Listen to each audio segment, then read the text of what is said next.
Hello, I'm Prathyush, and today I want to talk to you about Arun Matheswaran's Captain Miller.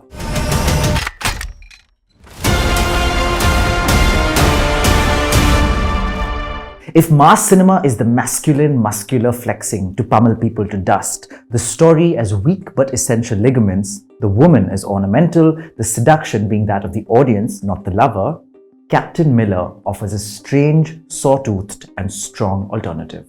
Here is a film with violence as both a means and an end. The promise is not that of justice or peace, but recursive, greater violence. There is no end in sight. A wastrel, for all intents and purposes, resigned to the violative nature of being born to a certain family in a certain time, Captain Miller trails the thorny journey of Annalisan, played by Dhanush, from ambivalence towards becoming a man with conscience at the heart of his actions, not convenience, neither resignation.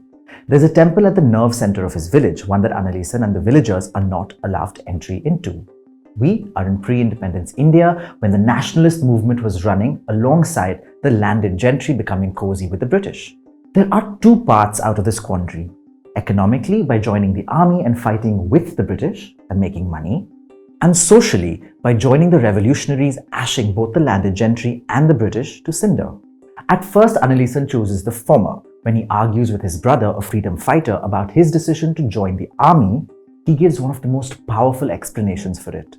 That for him, respect is freedom. And if respect means the boots he gets to wear, the uniform he gets to inhabit, and the name that he's rechristened, Miller, then he chooses that.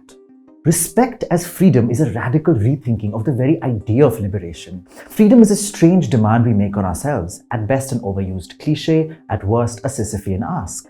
Respect, on the other hand, humanizes freedom. But this respect does not last very long. In one of the pivoting sequences of the film, when Miller is forced to shoot at unarmed protesters, he realizes the brutality of the British Empire and strikes back. There's fire raging in the background, the pyres of all the gunned-down nationalists a deep orange, and his frame embedded against it.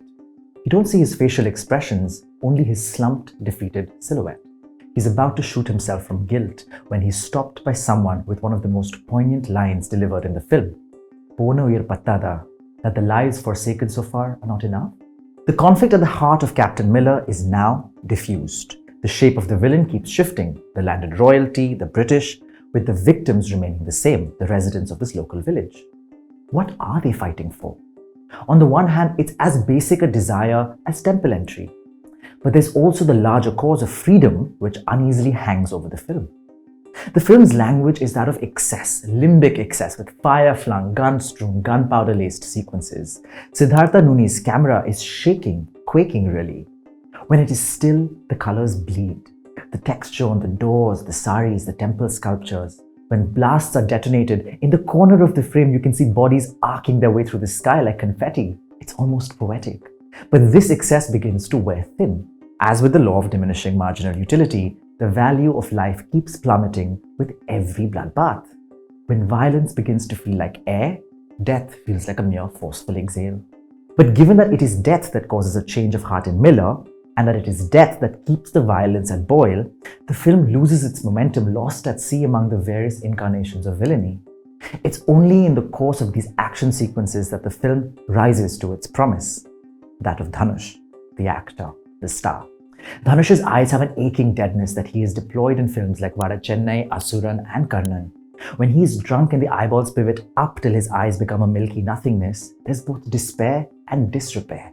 Dhanush has previously performed this transformation from a meekling to a strong man, and it is his light frame, which has been throbbed slightly with muscle here, that evokes fear because of the confidence of the stride, the charisma in his enervating glare, and that red thunder flowing in the wind sculpted by its breath.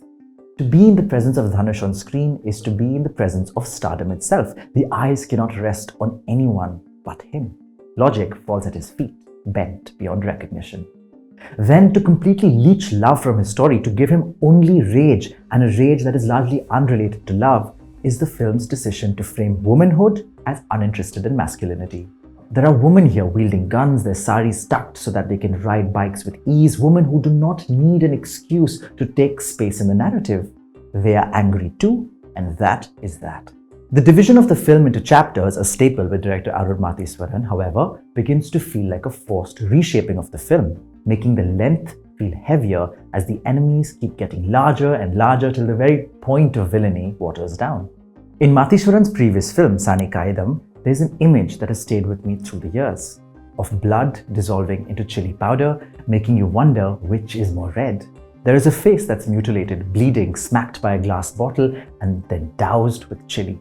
A strange beauty that's at the heart of a strange, relentless violence. This tradition, Arun Matheswaran continues in Captain Miller, of seeking beauty in the corners of the very thing that contradicts it, gore.